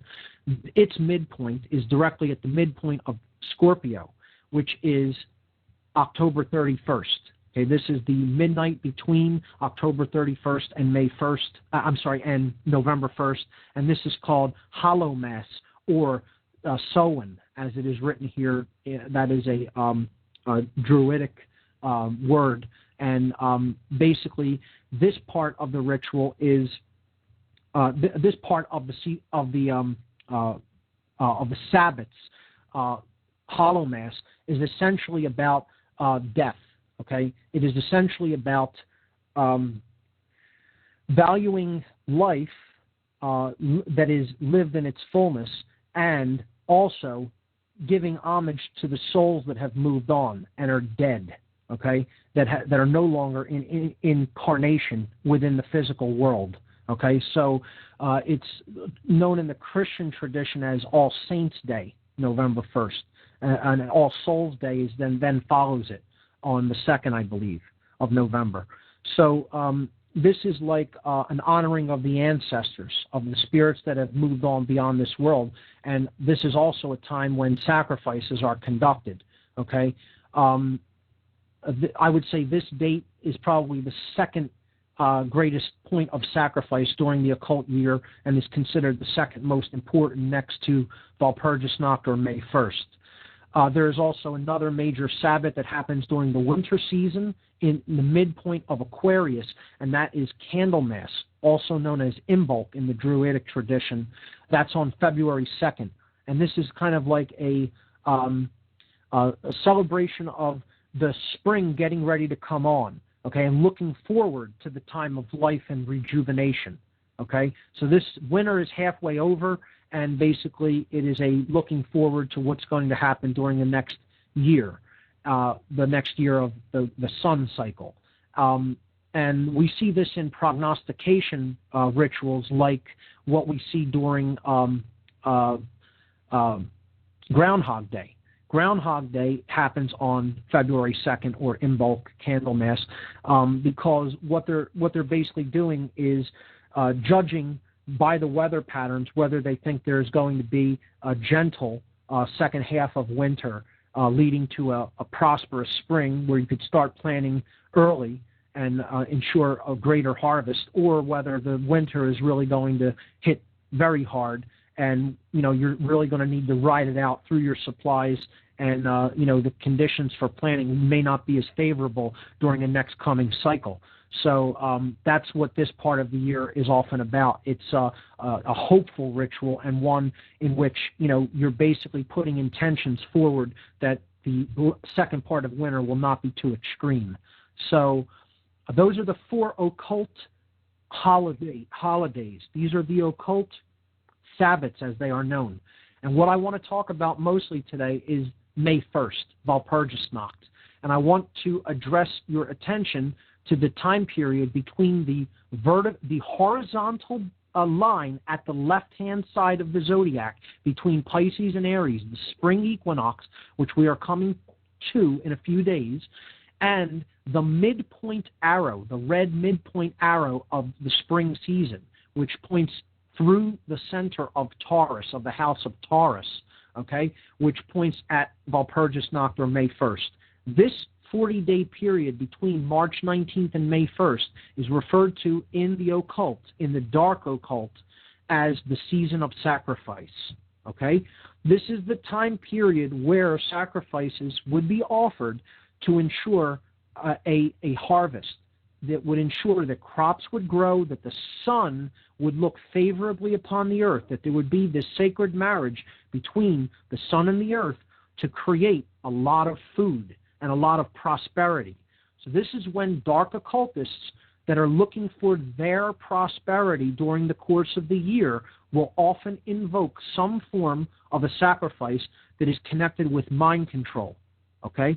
And I believe 2 of these examples, if they are not direct orchestrations, are certainly examples of synchromysticism when it comes to goddess symbolism and human sacrifice.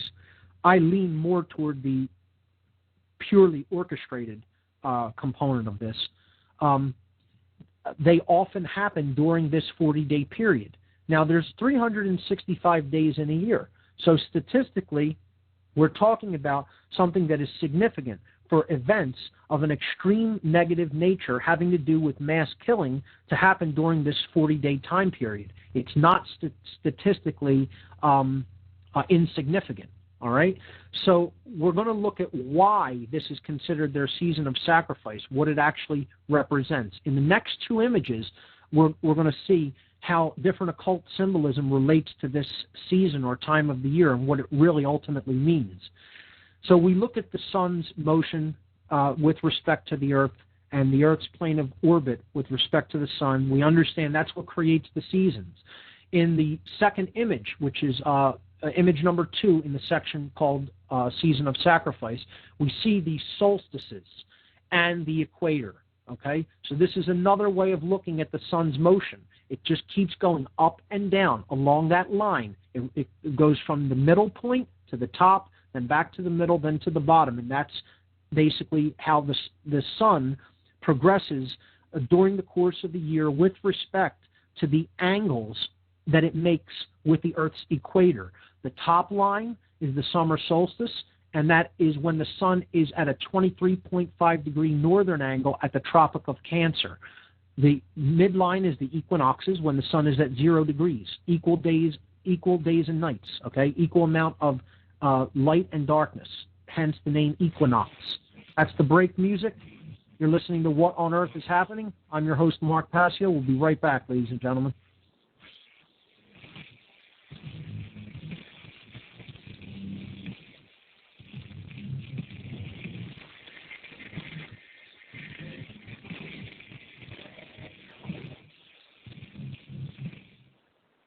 Every day you hear the news. As an American citizen, I'm sure you're concerned. You may even feel like you have no control. Of course, you can't control things like natural disasters or the real estate meltdown, but these days, a number of Americans are returning to the practice of being self-reliant by keeping food and water in reserve. That's why you need BeFoodReady.com.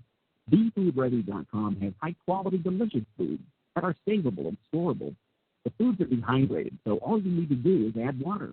They're made from premium-grade fresh raw fruits, vegetables, dairy products, and other high-quality ingredients.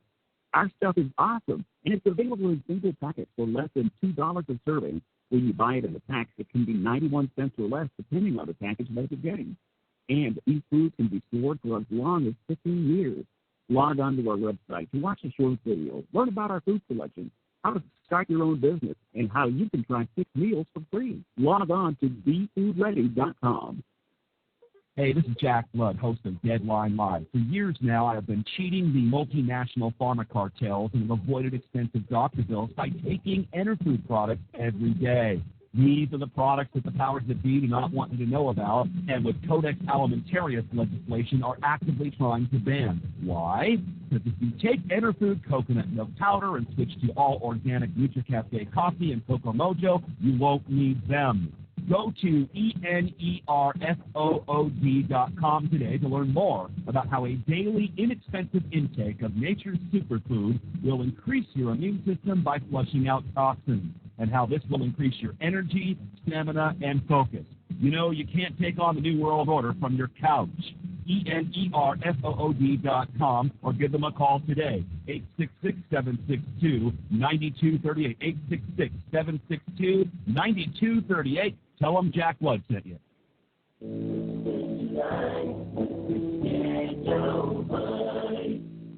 My name's John. I've been having problems with my blood pressure for years. My doctor's tried everything without much success. I heard about Extendivite from a friend and thought, why not give it a try? It's been 3 months now. My doctor's very pleased with how my blood pressure's finally coming down. I have a lot more energy than I've had in a long time. It's working for me. For 12 years now, I've been helping people. My name is Don Whitkin, and I want you to know Extendivite works.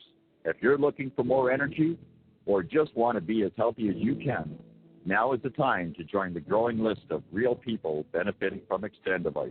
To order, call 1-877-928-8822. That's 1-877-928-8822, or visit our website at heartdrop.com.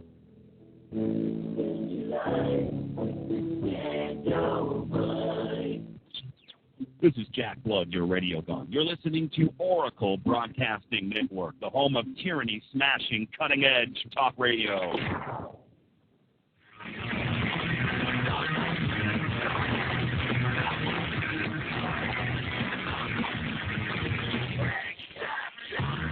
Smashing tyranny is what we do right here on What on Earth is Happening, and on the Intel Hub radio show right here on Oracle Broadcasting.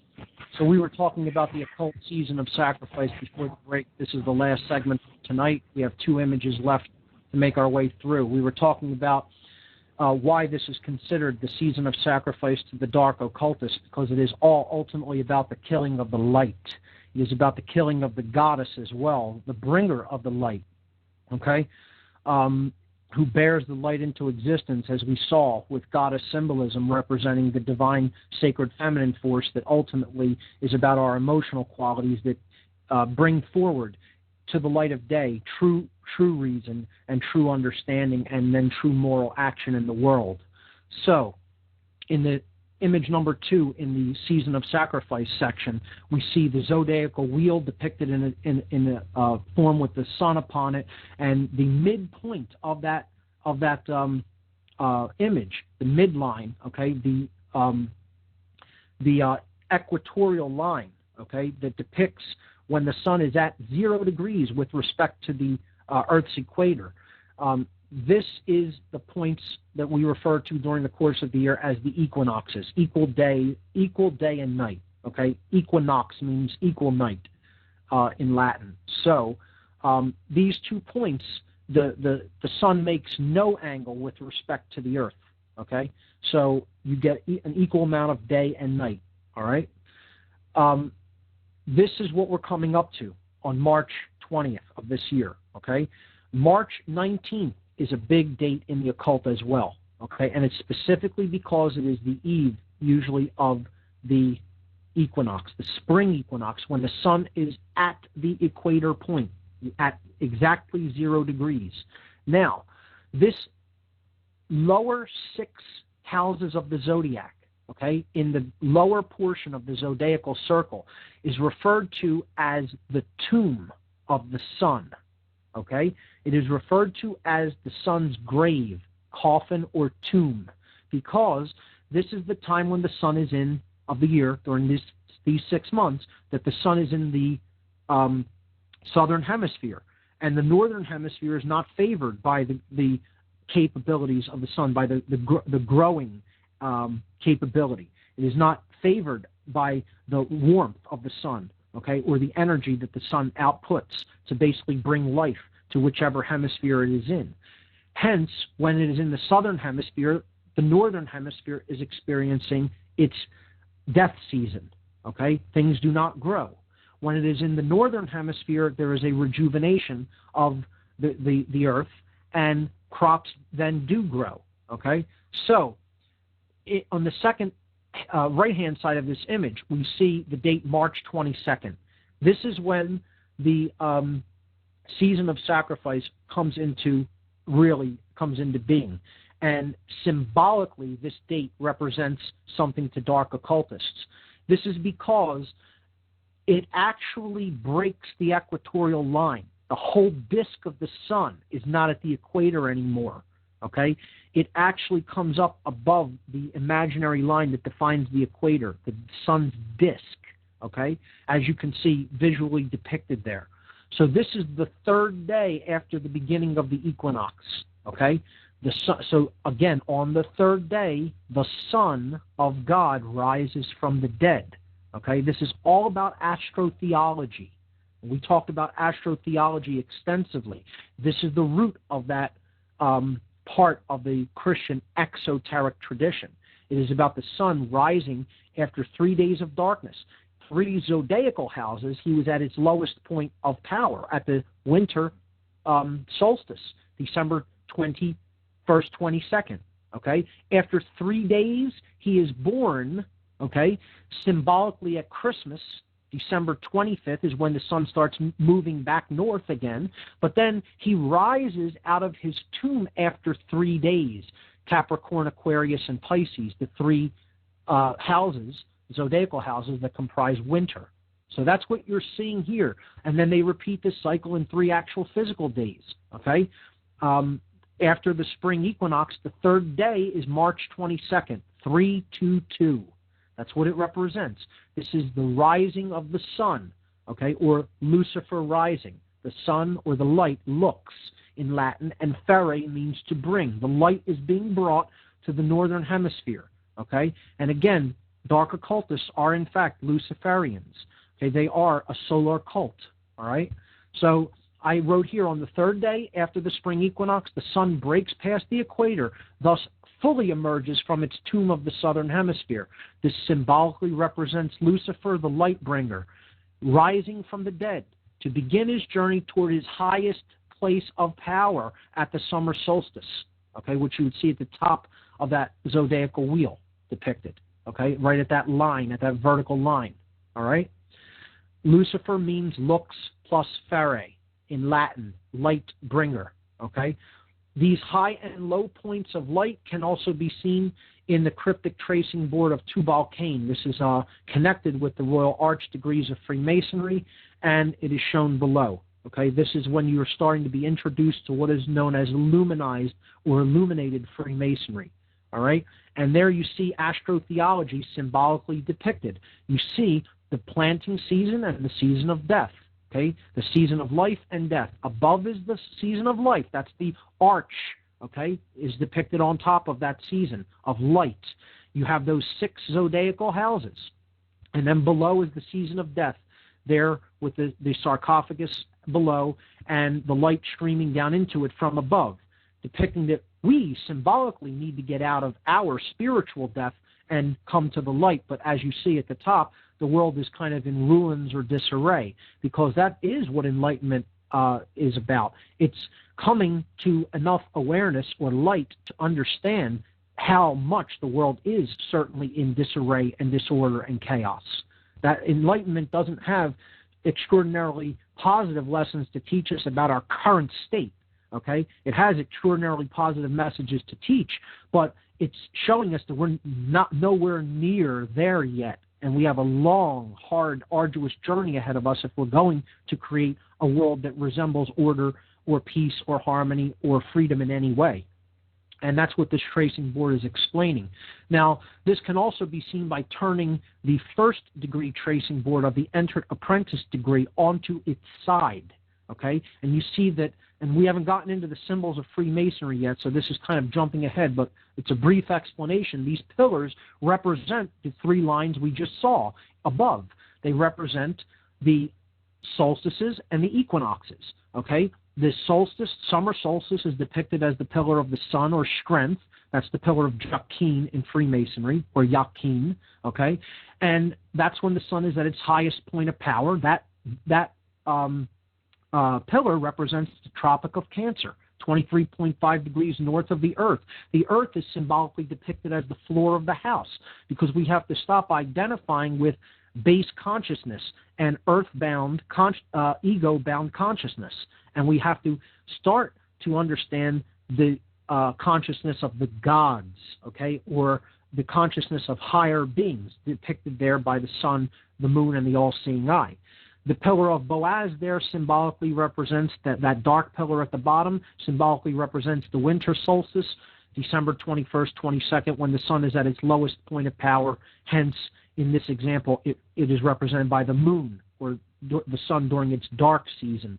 The moon being the god that is out at night, the goddess that is available at night, that is seen at night and depicted in its crescent form there. The all-seeing eye represents balance because that's how the all-seeing eye is activated. We talked about that when we talked about pine cone symbolism and the pineal gland. We need to bring the sun and the moon together to create balance, which really creates higher levels of consciousness and grants us access to Jacob's ladder, or the ladder toward higher consciousness, out of earthbound ego identification to cosmic consciousness. So I hope that people can symbolically follow that. Okay, we have to shift our brains out of left brain modality and into holistic thinking to understand these associations. I'll be breaking this tracing board down extensively in the coming weeks when we get into Freemasonry and the tradition and philosophy that represents. So what I want I'll be looking forward to that, Mark. Got it. That's all the time we have. Thanks so much. You all want right, to take folks, us out, we'll join. Yeah, we'll be joined with Mark as usual Tuesdays on the Intel Hub Radio Show. We'll be joined tomorrow night with another great program. Stay tuned. This is the Intel Hub Radio Show. Our website, theintelhubradio.com. Mark's website, whatonearthishappening.com.